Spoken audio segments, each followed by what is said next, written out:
Hi guys, welcome to Smart Commerce classes. My name is Anshul Mittal and in today's video we will be covering the 7th chapter of ACCA F2 and the name of the chapter is Accounting for Overheads.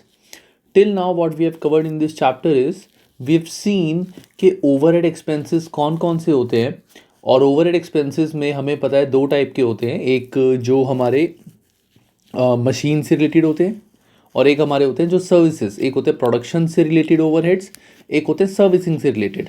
तो हमने जो servicing से related overheads थे उनको production में कैसे shift करना है वो ऑलरेडी हम कर चुके हैं इससे पहले जो भी हमने करा है।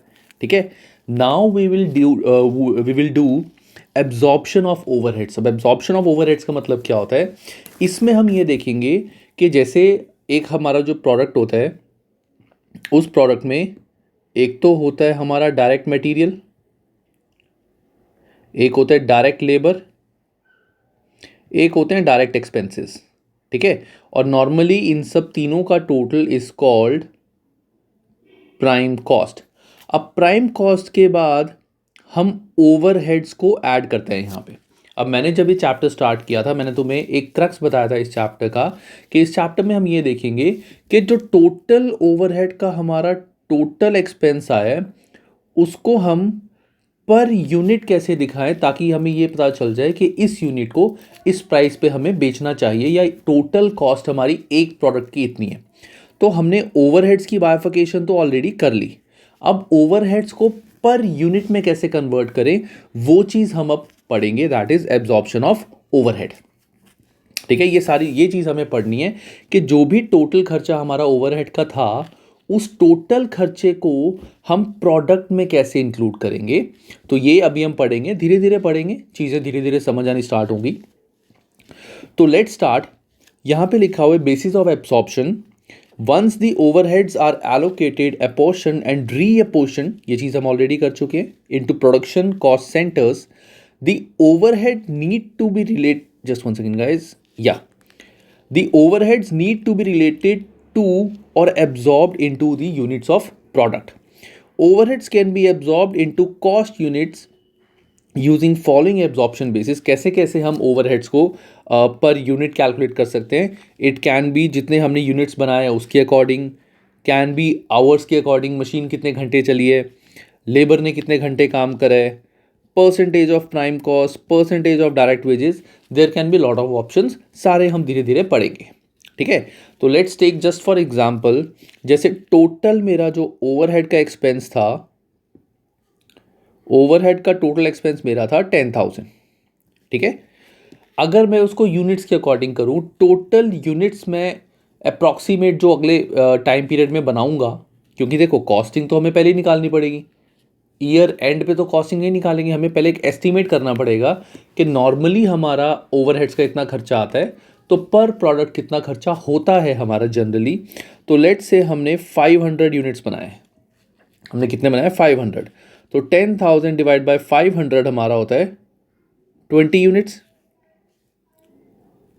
10,000 divide by 500 is 20 units, sorry $20, $20, let's say 10,000 था, तो $20 पर यूनिट हमारा ओवरहेड का कॉस्ट है। तो यहाँ पे हम बोलेंगे $20 per unit is the overhead cost. अब अगर मशीन आर रेट के अकॉर्डिंग है तो हम ये देखेंगे कि हमारे कितने आवर्स टोटल साल में लगते हैं। तो जैसे total expenses 10,000, just take an example, हमारे 2,000 आवर्स चलती है मशीन। तो अगर 2,000 आवर्स मशीन चलती है तो 10,000 डिवाइड बाई 2,000, दैट मीन्स $5 हमारी फीस हो गई पर आवर की। अब एक प्रोडक्ट को बनाने में कितने घंटे लगते हैं उसको इंटू 5 कर लेंगे तो पर प्रोडक्ट हमारा कॉस्ट आ जाएगा। सो देर आर डिफरेंट वेज, अभी इतना डिटेल में नहीं पढ़ना, धीरे धीरे टॉपिक वाइज हम आगे चलेंगे। ठीक है, अब यहाँ पे एक चीज़ लिखी हुई है, ऑल्दो थ्योरी में शायद तुम्हें इतना ईजी ना लगे, मैंने बताया था कि ये चैप्टर ऐसा है, बहुत सारी चीज़ें हमें थोरेटिकली समझ नहीं आएंगी लेकिन जब प्रैक्टिकली करेंगे तब पता चलेगा अरे ये तो बहुत ही आसान था, जैसे हमने लास्ट क्लास में करा था। सेम चीज़ यहाँ पे भी ऐसे ही होगा। देख के तुम्हें शायद लगे कि यार ये तो पता नहीं कौन कौन से मेथड्स हैं, कितने फॉर्मूलेज होंगे, कुछ नहीं है guys, it is very very very simple. अपना टेंशन लेने का ही नहीं है, अपना जस्ट चिल मारो, एक बार पढ़ो, प्रैक्टिकल करो, ऑटोमेटिकली थ्योरी समझ आ जाएगी। तो Production overheads are usually calculated at the beginning of an accounting period in order to determine how much cost to assign to a unit before calculating a selling price. जैसे मैंने बताया था, normally जो हम overheads की cost निकालते हैं वो साल की स्टार्टिंग में निकाल लेते हैं. अब तुम कहोगे कि sir how do we know कि साल की स्टार्टिंग में कॉस्ट कितनी आएगी. तो हम एक एस्टिमेट लेके चलते हैं, बजट लेके चलते हैं कि पिछले कुछ सालों में ऑन एन एवरेज इतना खर्चा हमारा हो रहा है, तो इट इज़ अज्यूम कि इस साल भी इतना खर्चा होगा.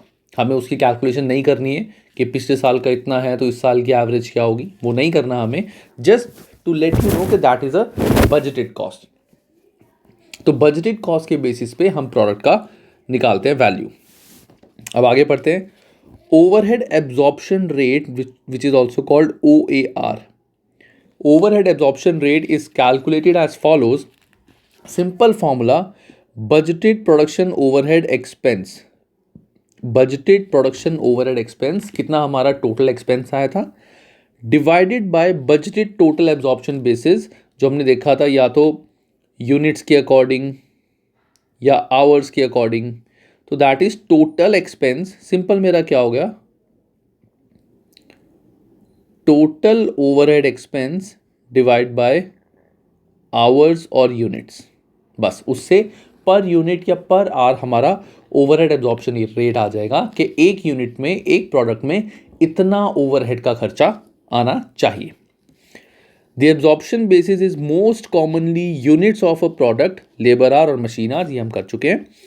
It is usual for a product to pass through more than one cost centre during the production process. Each cost centre will normally have a separate OAR. मतलब अब जैसे जो मशीन डिपार्टमेंट है, मशीन डिपार्टमेंट में machine hour basis पे calculation होगी. तो जैसे मशीन डिपार्टमेंट में टोटल हमारा जो ऑन एन एवरेज खर्चा आता है दैट इज़ 1 लाख. और एक जो लेबर डिपार्टमेंट है, लेबर डिपार्टमेंट जैसे याद है लास्ट क्लास में हमने कैंटीन कुंटीन वगैरह खर्चा करा था. तो लेबर डिपार्टमेंट में लेट से हमारा जो खर्चा है that is $20,000. This is $1 lakh, $20,000. तो जो मशीन का हम OAR निकालेंगे that will be in machine hours, और जो लेबर का हम OAR निकालेंगे that will be in labour hours.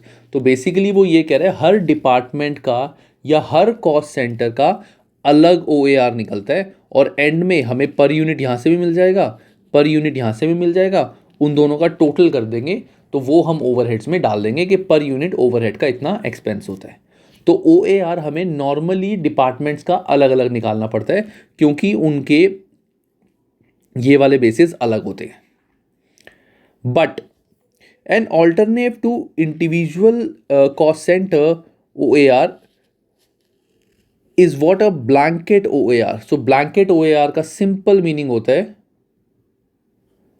total expense of all department divide by total units or hour. तो simple हम इसमें total expense of all department जैसे machine are, labour are, सबका टोटल कर देंगे, डिवाइड बाय जो भी टोटल घंटे लगे टोटल से डिवाइड कर देंगे. तो उससे एक ब्लैंकेट OAR आ जाएगा. ब्लैंकेट इसको इसलिए बोलते हैं, this is not very apt, but हमें एक ब्लैंकेट कहते हैं ना, एक एवरेज सी मिल जाती है कि ऑन एन एवरेज देखो खर्चा तो हमारा टोटल 120 हुआ है, 1 लाख ये 120 है, डिवाइडेड बाय मैंने total machine hours plus labour hour divide by total hours कर दिए. तो ऑन एन एवरेज हम कवर तो इससे भी कर लेंगे. जब हम टोटल यूनिट्स निकालेंगे वैल्यू हमारी सेम आएगी, फ़र्क नहीं पड़ेगा.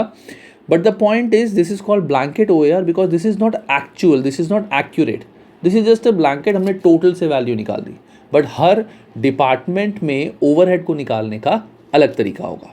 तो सिंपल ओवरहेड को कैसे निकालेंगे हम, टोटल उस डिपार्टमेंट का ओवरहेड का खर्चा डिवाइडेड बाय उस डिपार्टमेंट में पर यूनिट हम कैसे कैलकुलेट करते हैं, आवर्स के बेसिस पे या यूनिट्स के बेसिस पे. क्वेश्चन करेंगे उससे ज़्यादा ईजी हो जाएगा. With blanket OARs, only one absorption rate is calculated for the entire factory, regardless of the cost center involved in production. Blanket OARs are also known as single factory wide OAR. तो थोड़ी बहुत terms हमें याद रखनी पड़ेगी. Blanket OAR is also known as single factory wise OAR. अब तुम बोलोगे कि सर क्या मजाक चल रहा है, कुछ समझ नहीं आ रहा, क्या OAR, ये सब फॉर्मूलेज, ये सब वो सब कुछ पल्ले नहीं पड़ रहा. कोई बात नहीं गाइस, अच्छी बात है, मैं कहता हूँ ना पल्ले पड़े. क्यों? हम जब प्रैक्टिकल करेंगे तब तुम्हें चीज़ आप ऑटोमेटिकली समझ आ जाएगी. ठीक है, बट थ्योरी एक बार पढ़नी पड़ती है. तो let's start the practical. This is the easiest practical which I have seen till now in F2. Question is, RS Limited is a manufacturing company producing product P which has the following cost card. Direct labour का उसका per unit, this is per unit. तो direct labour का उसका expense है $10, direct material का $5, direct expenses हैं उसके $1. तो प्राइम कॉस्ट उसकी है $16. We have to do nothing with that because we have to see इसके बाद के ओवरहेड खर्चे क्या होंगे. RS Limited produces and sells 1000 units in a month. RS absorbed overheads on the basis of number of units produced. कि RS जो अपने overheads को absorb करता है वो number of units के अकॉर्डिंग करता है. Based on the past experience, RS Limited estimates its monthly overhead will be as follows. Heating का इतना, पावर का इतना, मेंटेनेंस का इतना. तो टोटल ओवरहेड उसके इतने हैं. अब यहाँ पे हमें कहीं नहीं बताया हुआ कि हीटिंग में कितने घंटे, मशीन का कितना, मेंटेनेंस का कितना. Nothing is given. सिंपल हमें ये क्वेश्चन गिवन है, इसके अलावा कुछ नहीं गिवन. तो सिंपल हम इसमें क्या कैलकुलेट करेंगे, टोटल हमारा खर्चा कितना है, टोटल ओवरहेड एक्सपेंस या टोटल ओवरहेड लिख देता हूं. टोटल ओवरहेड एक्सपेंस कितना है मेरा 5500. टोटल यूनिट्स में कितने बनाऊंगा 1000. तो दोनों को डिवाइड कर देता हूं. दैट मीन्स 5.5 ये आ जाएगा मेरा पर यूनिट ओवरहेड. तो प्राइम कॉस्ट मैं पीसी लिख रहा हूं, prime cost 16 plus overhead absorption rate 5.5, ये आ जाएगी मेरी कॉस्ट 21.5. बस खत्म, सिंपल. ये देखो total cost per unit will be prime cost plus overheads का OAR जो भी मेरा एब्जॉर्प्शन रेट है. As simple as that. कुछ भी नहीं था, इजी था ना. चलो अगली इलस्ट्रेशन करते हैं आप. Let's start this illustration. So Ballard Limited makes 3 products A, B and C. Each passes through 2 cost centers.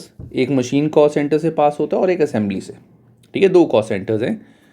Budgeted production in each cost centre by each product is, machine में अब product ए हम total बनाते हैं 1000 budgeted products, product B बनाते हैं 2000, product C 500. Product ए का machining में एक प्रोडक्ट में 1 घंटा लगता है. प्रोडक्ट ए का असेंबली में पर प्रोडक्ट 1 घंटा लगता है. प्रोडक्ट बी का मशीनिंग में 2 घंटे लगते हैं पर प्रोडक्ट, और प्रोडक्ट बी का असेंबली में आधा घंटा लगता है पर प्रोडक्ट. प्रोडक्ट सी का मशीनिंग में कोई घंटा नहीं लगता per hour, per unit sorry. Product सी का असेंबली में एक प्रोडक्ट को बनने में 4 घंटे लगते हैं. तो अगर जनरली मैं तुमसे पूछूं कि प्रोडक्ट ए को बनने में टोटल कितने घंटे लगते हैं, तो टोटल घंटे प्रोडक्ट ए को बनने में, just generally not linked with this, ताकि तुम एक इसको कोरिलेट कर सको. प्रोडक्ट ए को बनने में टोटल कितना टाइम लगेगा, तो 1000 प्रोडक्ट्स इंटू 1, तो 1000 तो मशीन आवर, और 1000 प्रोडक्ट इंटू 1 असेंबली वाले, तो 1000 आवर्स.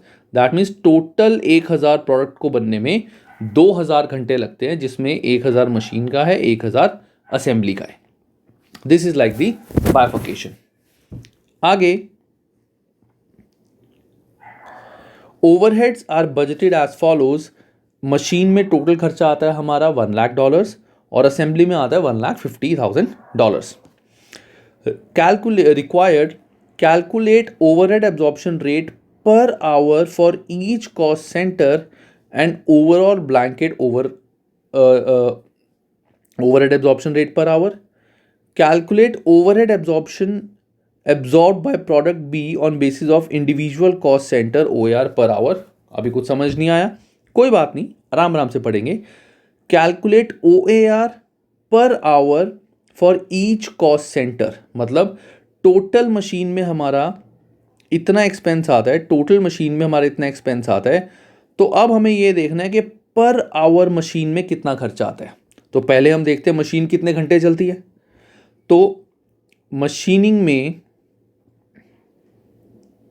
कितने घंटे हमारी मशीन चलती है, तो प्रोडक्ट ए बनते हैं 1000, तो 1000 इंटू 1, और प्रोडक्ट बी 2000 यूनिट्स बनते हैं और 2 घंटे एक प्रोडक्ट को बनाने में लगते हैं. दैट मीन्स 2000 इंटू 2, तो 1000 एंड 4000, तो तो टोटल जो हमारा मशीनिंग में खर्चा, सॉरी खर्चा कह रहा हूँ, टोटल घंटे जो हमारी मशीन चलती है वो कितने चलती है? 5000 आवर्स। टोटल मशीन हमारी कितनी चलती है? 5000 आवर्स। मशीनिंग का हमारा टोटल खर्चा कितना है? $1,00,000। तो $1,00,000 डिवाइड बाय 5000 अगर मैं करूंगा, सो दिस विल बी $20। तो this will be $20 per hour. तो $20 पर आवर मेरा है मशीनिंग का खर्चा। तो टोटल खर्चा $1,00,000 था। टोटल 5000 घंटे मशीन चलती है, तो दैट मीन्स पर घंटे $20 का हमारा एक्सपेंस है। ठीक है, समझ आ गया गाइस कि टोटल मशीन में कितने घंटे चलती है मशीन और टोटल मशीन में कितना खर्चा है, तो एक दूसरे से डिवाइड कर दिया तो हमारे को पता चल गया कि मशीन में पर आवर का खर्चा कितना है। Let's do the same thing for assembly. Assembly कितने टोटल घंटे चलती है? असेंबली में प्रोडक्ट ए जो बनता है 1000 इंटू 1, प्रोडक्ट बी 2000 इंटू 0.5 आधा घंटा, product C 500 into 4, so that means 1000, तो 2000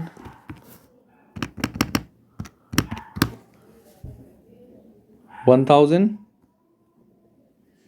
और 2000, so this will be 4000 hours, so this will be 4000 hours, तो that means जो हमारी असेंबली में जो टोटल टाइम यूज होता है दैट इज 4000 आवर्स। असेंबली का टोटल खर्चा कितना था? 1,50,000। तो 1,50,000 डिवाइड बाय टोटल आवर्स जो मशीन चलेगी, तो 150 divide by 4000, so that means $37.5 हमारा आ जाएगा असेंबली का पर आवर का खर्चा 37.5। तो $20 पर आवर है मशीन का खर्चा, असेंबली का हमारा जो OAR आएगा दैट इज 37.5। ठीक है, ये चीज़ क्लियर है गाइस दोनों को? और दोनों कह रहा हूँ, सॉरी एक्चुअली मेरी इससे पहले एक क्लास थी जिसमें 2 बच्चे थे, आई एम रियली सॉरी। तो ये चीज़ गाइस समझ आ गई। अब अगर मुझे निकालना है blanket OAR per our, so blanket OAR per our का simple point 1,00,000 plus 1,50,000 divided by 5000 जितने घंटे मशीनिंग का, प्लस 4,000 घंटे असेंबली का, that means 2,50,000 divided by 9,000, so 2,50,000 divide by 9,000 it will be $27.77 per hour. ये मेरा हो जाएगा overall blanket overhead absorption rate के टोटल खर्चा डिवाइड बाय टोटल आवर्स कितने चली थी। ठीक है गाइस, यहां तक क्लियर हो गया? कुछ भी नहीं था इसमें, है ना, वेरी इजी। ओवरहेड के अंदर टोटल ऐड करके मैंने डिवाइड बाय टोटल आवर्स कर दिया। इंडिविजुअल में था तो इंडिविजुअल कितने कितने घंटे कितनी मशीन चलती थी वो मैंने इंडिविजुअली निकाल दिया, वेरी सिंपल। तो हमारा ये वाला पॉइंट क्लियर। अब दोबारा से सेकंड पॉइंट पढ़ते हैं। Calculate the overhead absorption by product B based on the individual cost centre OAR per hour. कि प्रोडक्ट बी को अगर हम देखें कि प्रोडक्ट बी में टोटल ओवरहेड्स कितने लगेंगे, प्रोडक्ट बी में टोटल ओवरहेड्स कितने लगेंगे, तो it's very simple guys, very simple. Product B का कैसे निकालेंगे OAR? देखो, प्रोडक्ट बी मशीन में कितने घंटे चलती है? 2 घंटे। मशीन का इंडिविजुअल OAR कितना था? 20। तो 20, एक सेकेंड गाइस, तो अरे ये लोडिंग पता नहीं आजकल क्यों होती है। तो 20 इंटू 2, तो ये तो हो गया प्रोडक्ट बी का मशीन का पर आवर का खर्चा। तो पर आवर हमारा $20 लगते हैं। तो प्रोडक्ट बी को बनने में 2 घंटे लगते हैं, एक प्रोडक्ट को बनने में। तो 2 घंटे इंटू $20, दैट मीन्स 40 आवर्स उसका मशीन का खर्चा है। और असेंबली का है आधा घंटा बनने में, तो आधा घंटा उसको बनने में लगता है। 1 घंटे का असेंबली का रेट है 37.5, तो 37.5 1 घंटे का रेट है, इसको आधा घंटा लगता है बनने में। तो 37.5 इंटू 0.5, सो दिस इज 18.75, तो 40 plus 18.75, so it will be 58.75. मतलब प्रोडक्ट बी में जो भी टोटल ओवरहेड एब्जॉर्प्शन रेट है एक प्रोडक्ट के, दैट इज 58.75. कैसे आया ये? प्रोडक्ट बी को मशीन में 2 घंटे चलता है. एक प्रोडक्ट को बनने के लिए 2 घंटे लगते हैं. 1 घंटे का रेट है $20, तो 2 घंटे का रेट होगा $40. प्रोडक्ट बी असेंबली में जब जाती है तो वहां पे इसको आधा घंटा लगता है बनने में. 1 घंटे का असेंबली का रेट है कितना? 37.5. तो आधे घंटे का कितना होगा उसको हाफ कर देंगे. तो मतलब प्रोडक्ट बी को बनने में जो टोटल एक्सपेंस आता है per unit, that will be $40 plus 18.75. That means overhead जो प्रोडक्ट बी में लगता है per unit, this is per unit, it is 58.75. ठीक है गाइस, समझ आ गया? तो वेरी सिंपल, कुछ नहीं है. डाउट हो तो रिवाइंड करके दोबारा देख लो. 1-2 बार देखोगे, 3 बार देखोगे ना, अपने आप चीज़ें समझ आनी स्टार्ट हो जाएंगी. फर्स्ट टाइम जब हम चीज़ देखते हैं थोड़ा सा डर लगता है, आधी चीज़ें समझ आती हैं आधी नहीं आती कुछ बच्चों को. तो दोबारा बैक करके देखोगे तो जो समझ आ चुकी हैं वो तो तुम्हें पता ही है, और जो नहीं समझ आई अब तुम उस पर फोकस करोगे तो वो दोबारा से समझ आ जाएंगी. वैसे I think I am doing in a way कि तुम्हें एक बारी में समझ आ जाए, ठीक है. बट स्टिल अगर कहीं कोई प्रॉब्लम है तो एक बार रिवाइंड करके देख लेना, दोबारा से अच्छे से समझ आ जाएगा. तो आंसर्स हमारे यही है, मैंने आंसर्स चेक कर लिए थे. अब आता है गाइस अंडरस्टैंडिंग नंबर 3. तो test your understanding 3. I would say कि गाइस मैंने तुम्हें ऊपर करा दिया, तो चलो मैं तुम्हें कराता हूँ अंडरस्टैंडिंग 3, ये भी कराता हूँ. तो पहले एक बार एक क्वेश्चन पढ़ते हैं. The major gnome manufacturing company, मैंने जी साइलेंट कर दिया. द मेजर, मैं ग्नोम बोलता बड़ा ऑकवर्ड सा लगता. The major gnome manufacturing company has 2 cost centres, moulding and painting, and uses a single production OAR based on direct labor hours. ये direct labor hours के according चलती है. The budget and actual data for period 6 are as given below. तो moulding में direct wages इतने हैं, labour hours इतने हैं, मशीन आवर इतने हैं, प्रोडक्शन ओवरहेड इतने हैं. तो डायरेक्ट वेजेस हमारे को वेजेस बता दिए, लेबर के कितने घंटे लगते हैं वो बता दिए, मशीन में कितने घंटे लगते हैं वो बता दिए, और प्रोडक्शन ओवरहेड्स टोटल बता दिया कि इतना हमारा मोल्डिंग का टोटल बजटेड खर्चा है और इतना हमारा टोटल पेंटिंग का बजटेड खर्चा है. नॉर्मली जब हम OAR निकालते हैं वो हम बजटेड के अकॉर्डिंग निकालते हैं, हमने ऑलरेडी पढ़ लिया है. आगे एक्चुअल हमें बता दिया कि मोल्डिंग में डायरेक्ट वेजेस इतने लगे हैं, लेबर आवर इतने हैं, मशीन आवर इतने हैं, एंड प्रोडक्शन ओवरहेड एक्चुअल हमारा इतना इतना खर्चा आया है. This is actual production overheads. During period 6 a batch of pixie gnome was made with the following cost and times. के पीरियड 6 था हमारा, वहाँ पे हमने जो बनाए थे तो कैसे कैसे बनाए थे उस पीरियड में. मोल्डिंग में टोटल वेजेस, डायरेक्ट वेजेस इतने लगे थे, लेबर आवर इतने थे, मशीन आवर इतने थे, पेंटिंग में डायरेक्ट वेजेस का खर्चा टोटल इतना था, लेबर आवर इतने लगे थे, मशीन आवर इतने लगे थे. तो ये सिर्फ उस पीरियड की हम बात कर रहे हैं कि उस पीरियड में जो हमने पिक्सी नोम बनाए थे उसको बनाने में टोटल वेजेस का इतना खर्चा आया था, मोल्डिंग में इतना घंटा लगा था, मशीन में इतना घंटा लगा था, पेंटिंग में लेबर में इतना टाइम लगा था, और मशीन में इतना टाइम लगा था. कोई बात नहीं, आगे देखते हैं. The direct material cost of the batch was 890. कि इस पूरे बैच का जो डायरेक्ट खर्चा था दैट वॉज 890. कि जो पीरियड 6 बैच में जो बने थे उसका खर्चा था 890. Using a single blanket OAR based on labour hour, cost of batch of pixie gnome is. अब पिक्सी नोम का कॉस्ट ऑफ बैच कितना होगा, ध्यान से देखते हैं गाइज. हमने देखना है कि ओवरहेड का बजटेड हमारा टोटल एक्सपेंस कितना होता है, 280. तो 280 इज दी हमारा बजटेड एक्सपेंस, डिवाइड बाय, यहाँ हमने एक चीज़ पढ़ा था और क्वेश्चन में भी बोला हुआ है, हमें OAR निकालना है on based of labour our.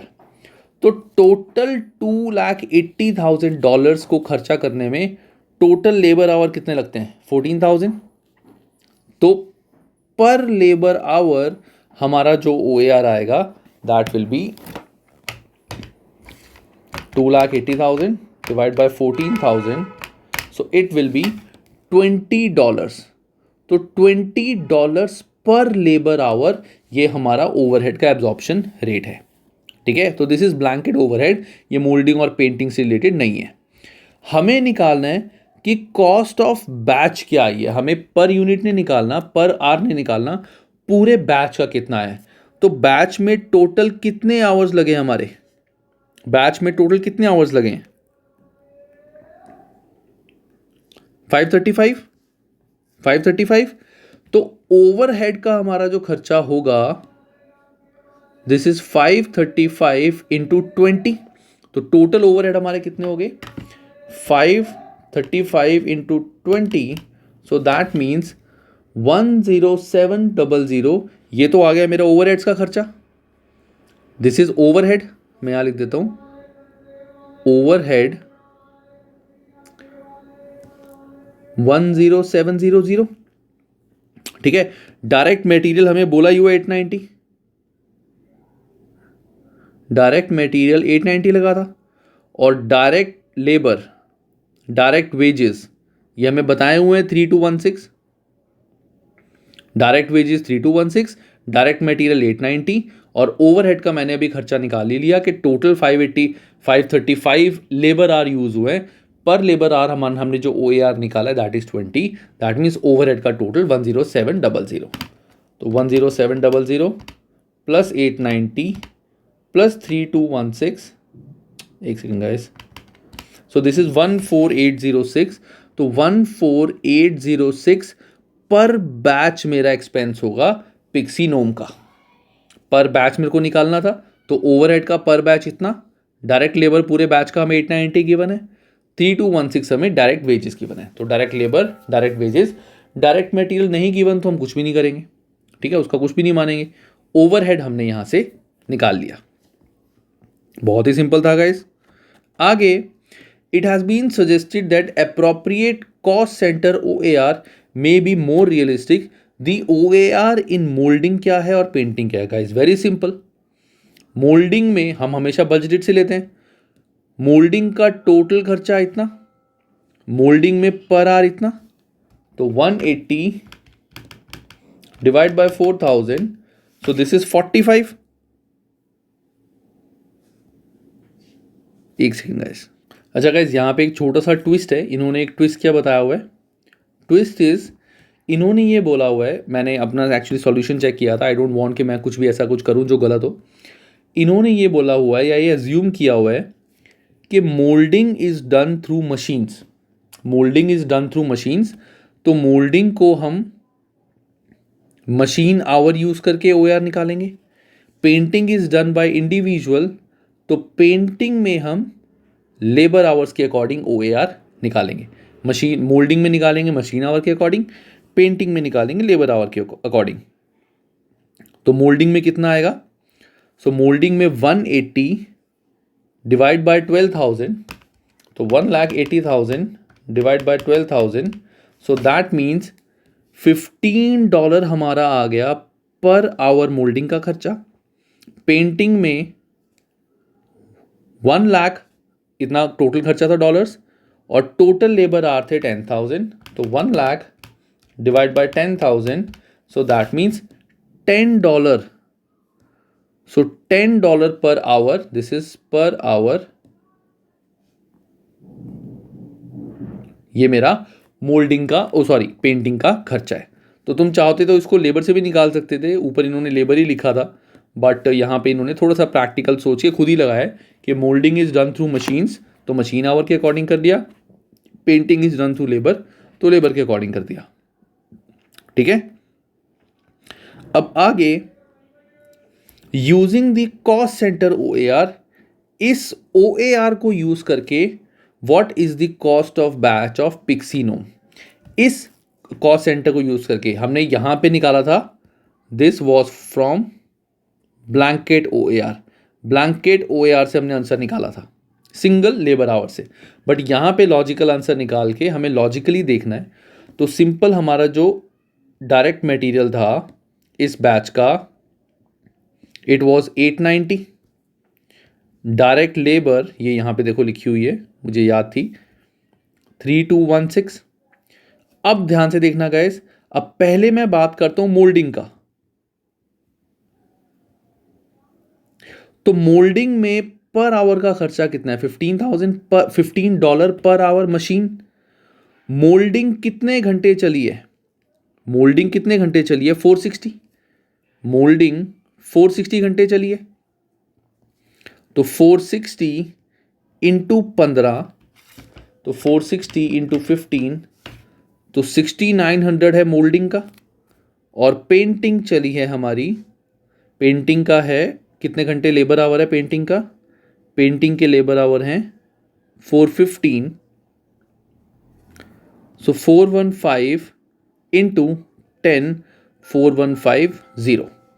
तो टोटल जो हमारा अब कॉस्ट आई है बैच की 890 plus 3216 plus 6900 plus 4150। So that means 15156 15 एक सेकेंड गाइस 15156 ये मेरी आ गई total cost as per these records.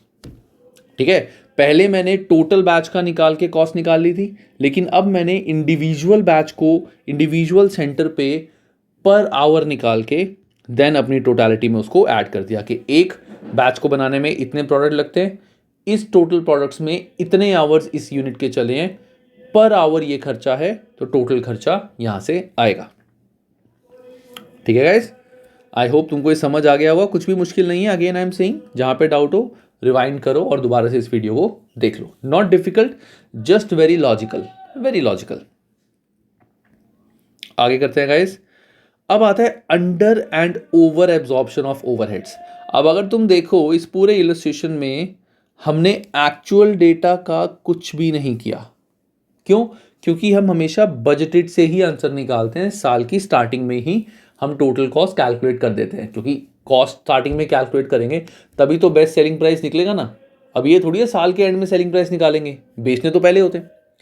तो अगर एक्चुअल में और स्टैंडर्ड में हमारा थोड़ा सा डिफरेंस है तो उसको हम बोलते हैं under and over absorption of overheads. तो एक बार इसको भी पढ़ लेते हैं। If the estimates for the budgeted overheads and or other budgeted level of activity are different from actual results for the year, then it will lead to one of the following. Under absorption of overheads मतलब हमारे कम recovery हमने करी है, over absorption of overhead मतलब हमने ज़्यादा recovery कर ली जबकि हमारा एक्चुअल खर्चा कम था। तो calculation of under or overhead absorption rate very simple.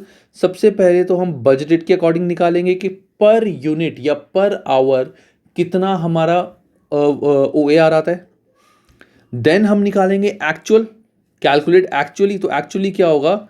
जो भी हमारा OAR आया है, जो भी हमारा OAR आया है into actual level of activity, जो हमने OAR निकाला था into actual level of activity, कि एक्चुअल एक्टिविटी में टोटल हमारा बजटेड के अकॉर्डिंग OAR कितना लगना चाहिए, कितना OAR हमने चार्ज करा है। Step 3, compare absorbed to actual. At the end of this period the overhead absorbed, if the overhead absorbs are greater than actual overheads, अगर ओवरहेड एब्जॉर्ब मेरे एक्चुअल से ज़्यादा हैं, then there is over absorption of overheads. If overhead absorbs are less than actual overhead, then it is under absorbed. ठीक है, over absorb का मतलब है गाइज हमने सेलिंग प्राइस में ज़्यादा कॉस्ट लगा दी, अंडर एब्जॉर्प्शन मतलब हमने कम कॉस्ट लगा दी।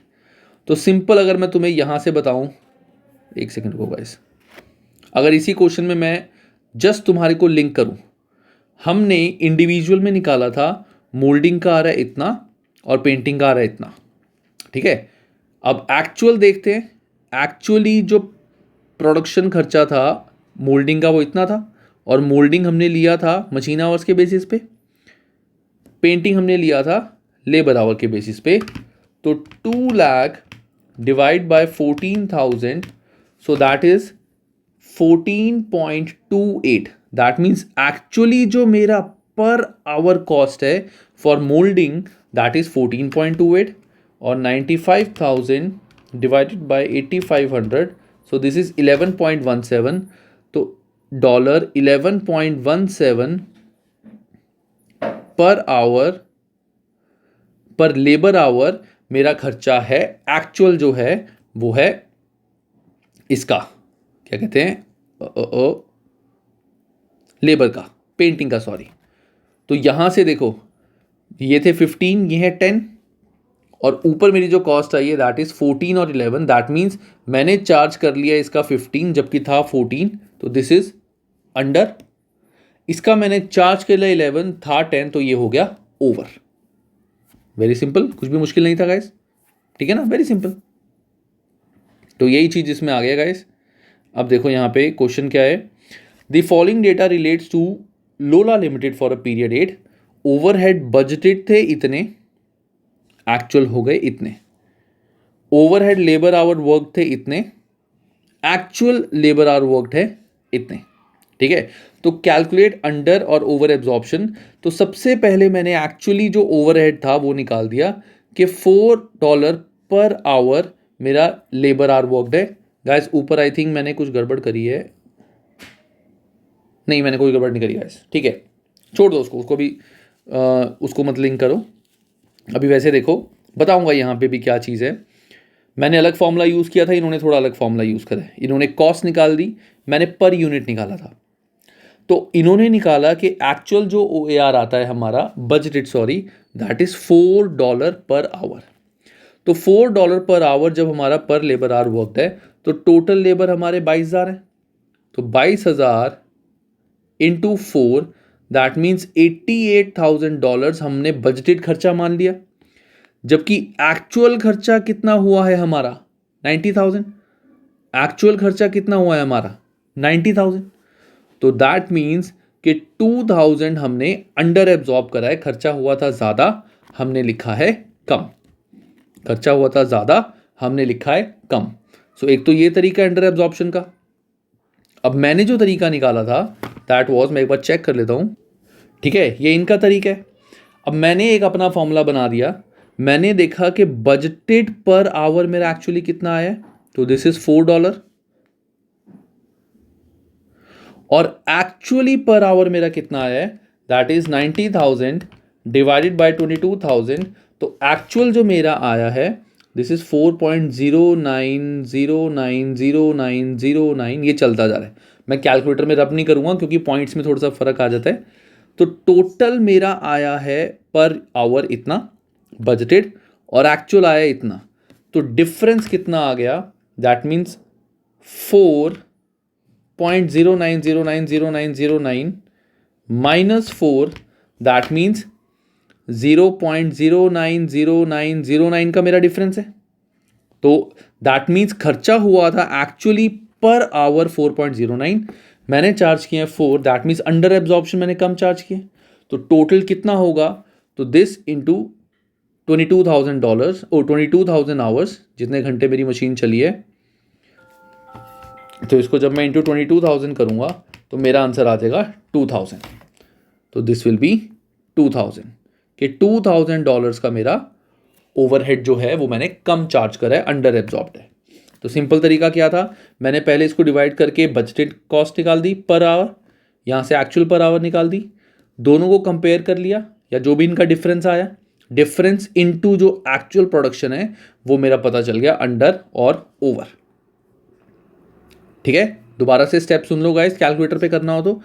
एक्चुअली ये सारी चीज़ें कैलकुलेटर पे करनी डिफिकल्ट हैं, ये इजी हैं।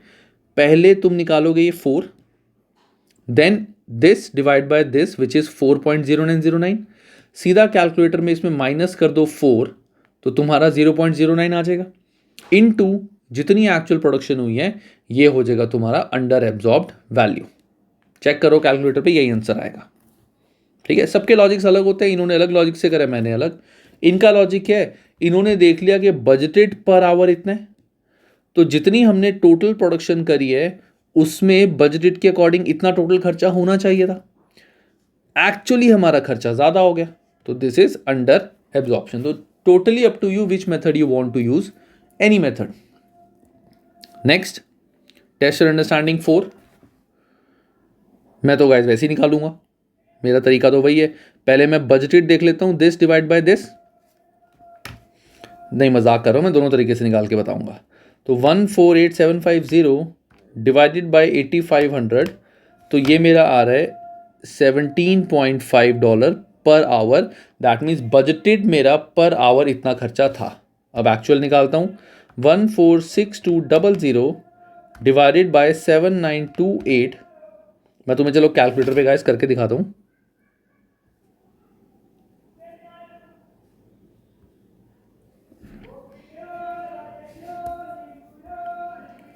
देखो 17.5 मैंने निकाल दिया।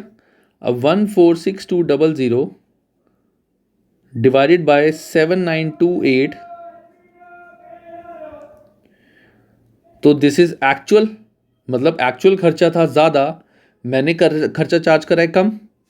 सो माइनस 17.5 इतना अंडर एब्जॉर्ब्ड है, इनटू एक्चुअल जो प्रोडक्शन है मेरी 7928, so this will be 7460। So 7460 will be my answer. ठीक है, एक तरीका तो ये है 7460 इस तरीके से जो मैंने निकाला है।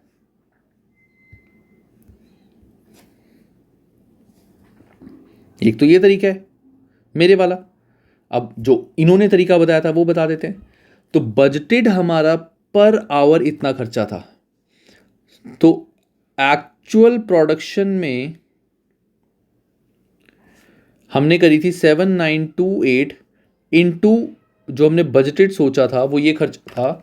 तो 7928 इनटू 17.5, सो दिस इज 138740। तो हमने जो टोटल अमाउंट चार्ज किया वो था 138740 बजटेड के अकॉर्डिंग, जबकि एक्चुअली खर्चा हो गया ज़्यादा। सो 138740 minus 146200, so this is 7460 under absorption.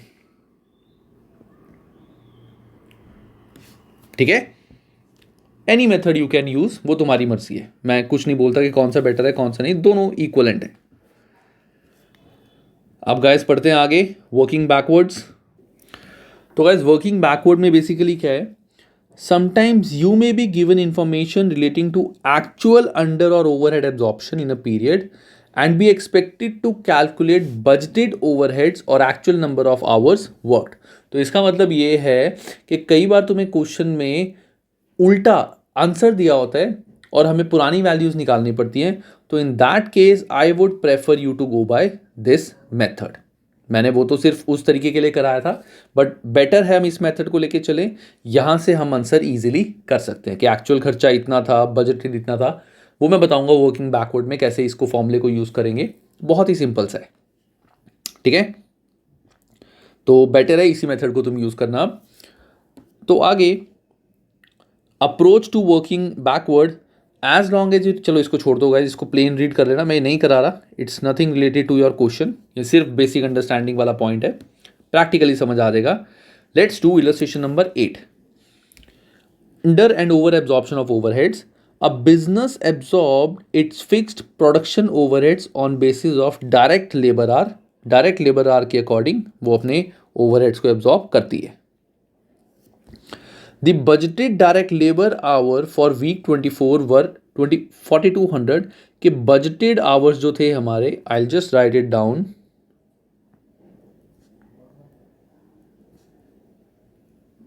Budgeted hours were 4200. During the week 4050 direct labor hours were worked. तो जो मेरे actual hours हैं that is 4050 and the production overheads incurred were 16700 और जो मेरा actual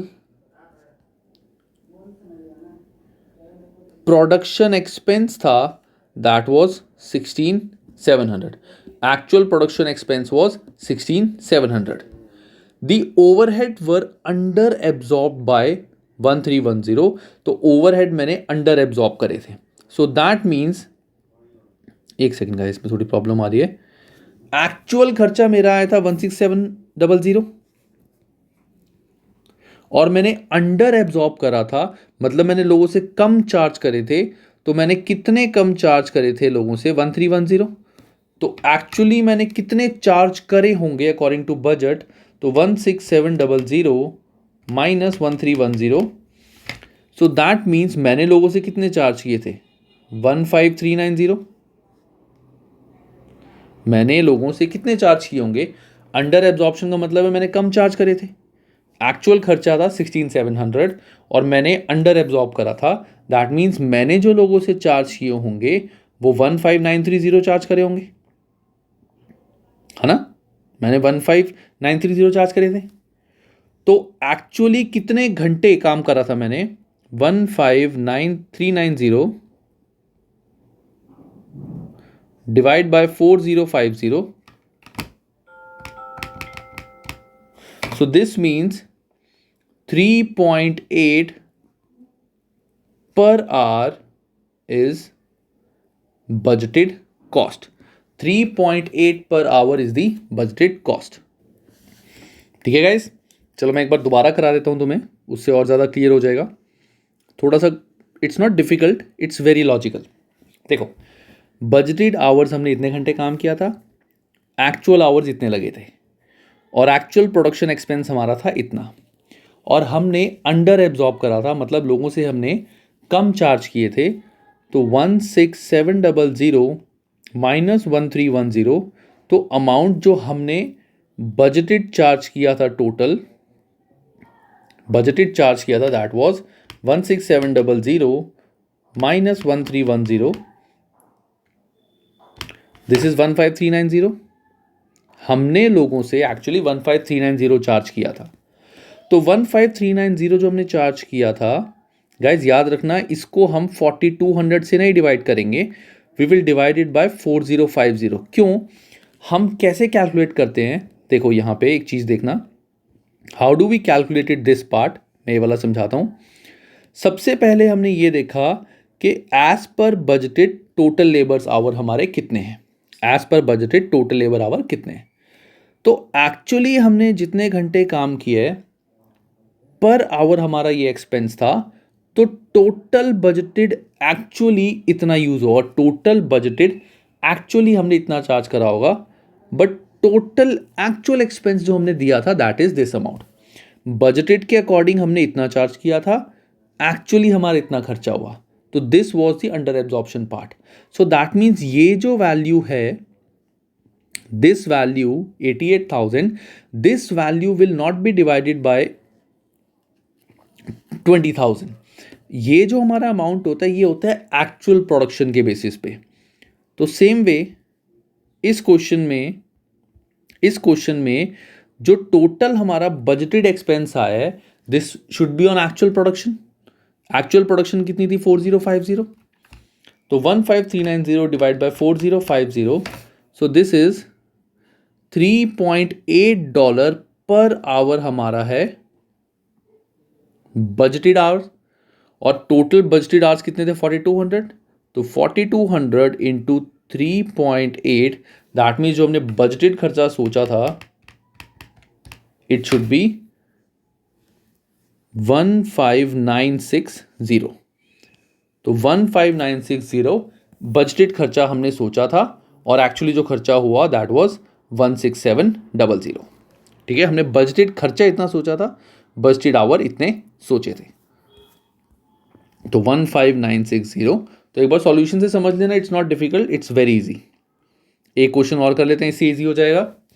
a business absorb its fixed overheads on the basis on machine hours worked. Budgeted fix overhead हमारा इतना खर्चा था, अब हमें बजटेड फिक्स खर्चा बता दिया, बजटेड मशीन आवर्स बता दिया, एक्चुअल फिक्स ओवरहेड बता दिया। If there was an over absorption of overheads by this, how many machine hour were worked in a month. अब हमें मशीन आवर निकालना है, कितने मशीन आवर हमने काम करे। देखो, बजटेड ओवरहेड इतने थे, बजटेड मशीन आवर इतने थे, तो that means budgeted per hour हमारा कितना खर्चा होगा, OAR 45,000 divided by 30,000, so this is 1.5। ठीक है, तो बजटेड आवर्स मेरे per hour, budgeted cost is $1.5। Actual fix overheads मेरे लगे थे इतने, this is actual fix overhead, but मेरे को एक्चुअल आवर्स नहीं पता, मेरे को एक्चुअल आवर्स नहीं पता। तो एक्चुअल आवर्स मैं कैसे निकालूंगा, देखो हमने ओवर एब्जॉर्प्शन किया था, मतलब हमने लोगों से ज़्यादा पैसे चार्ज कर लिए थे, हमने लोगों से ज़्यादा पैसे चार्ज कर लिए थे। तो एक्चुअल खर्चा हमारा है 49,000, तो अगर हमने ज़्यादा लोगों से चार्ज कर दिए, दैट मीन्स 49,000 प्लस 3,500, तो 49,000 प्लस 3,500, सो दिस मीन्स 52500 ये मैंने एक्चुअली लोगों से चार्ज किया होगा, इतना मैंने एक्चुअली लोगों से चार्ज किया होगा, है ना, क्योंकि ओवर एब्जॉर्प्शन है, मैंने ज़्यादा चार्ज कर लिए थे, इतने ज़्यादा चार्ज कर लिए थे, तो इतने मैंने बजटेड आवर के अकॉर्डिंग लोगों से चार्ज किए थे, तो 52500 डिवाइड बाय बजटेड आवर्स के according divide by 1.5, so that means actual जो आवर्स थे हमारे वो थे 35,000 आवर्स। एक्चुअल जो मशीन आज चली है हमारी वो चली है 35,000 आवर्स। सिंपल, मैंने 49,000 में 3,500 ऐड कर दिया क्योंकि मैंने ज़्यादा लोगों से चार्ज किया था, ओवर एब्जॉर्प्शन था, तो मैंने लोगों से इतना चार्ज किया होगा। तो इसका जो फॉर्मूला होता है that is 52500 divide by actual hours is equal to rate जो मेरा 1.5 है।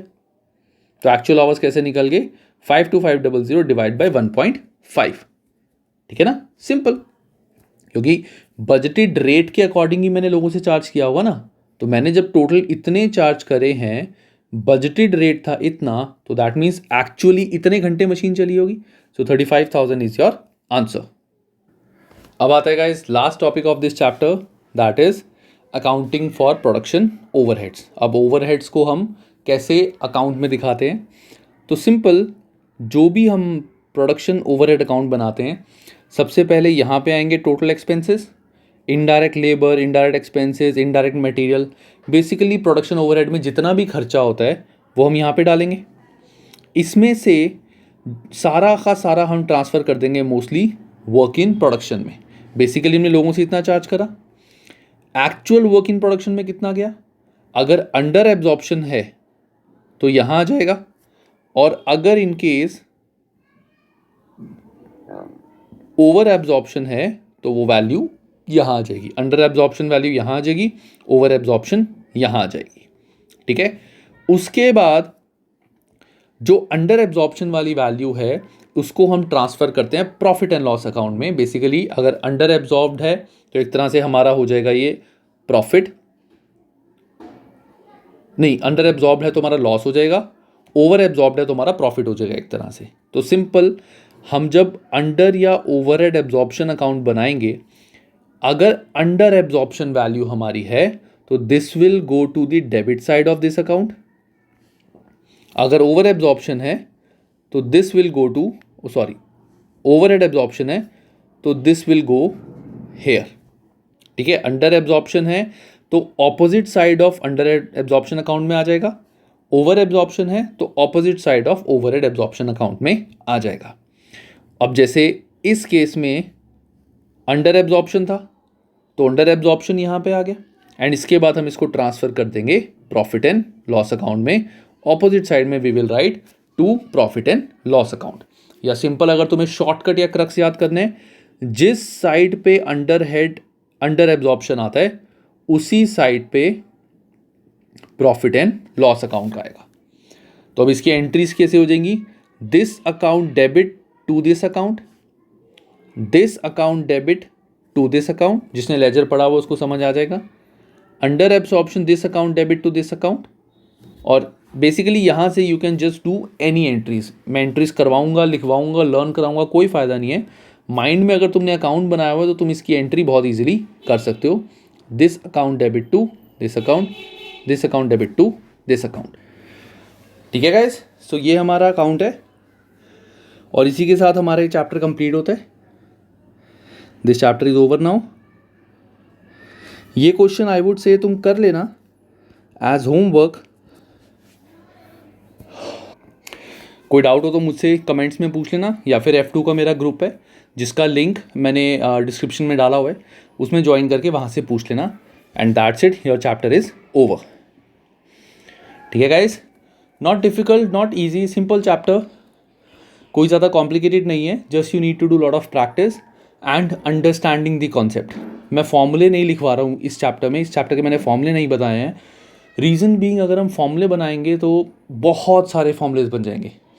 कुछ चीज़ें हमें लॉजिकली भी लर्न करनी है, और लॉजिकली चीज़ें लर्न करने के लिए हमें उसकी प्रैक्टिस बहुत करनी पड़ती है। फॉर्मूला तो एक बार रट्टा मार लिया हो गया, बट लॉजिकली समझने के लिए प्रैक्टिस करनी पड़ती है। तो थोड़ी सी चीज़ की प्रैक्टिस कर लो। This is a very good subject जो आगे भी काम आएगा, ठीक है। इसकी अच्छे से प्रैक्टिस कर लो, and that's it, your chapter is over. And बाकी guys please share my channel as much as you can with your friends and knowns who are doing ACCA। मैं हर वीडियो के बाद ये बोलता हूँ। तो आई एम वेरी हैप्पी कि मेरे सब्सक्राइबर्स अब थोड़े से बढ़ने शुरू हुए हैं अच्छे से, बट आई स्टिल फील कि सब्सक्राइबर्स कम हैं। तो थोड़ा सा please put more efforts and try to ask your friends to subscribe my channel. चलो guys, you take care, have a good time, stay home and stay safe.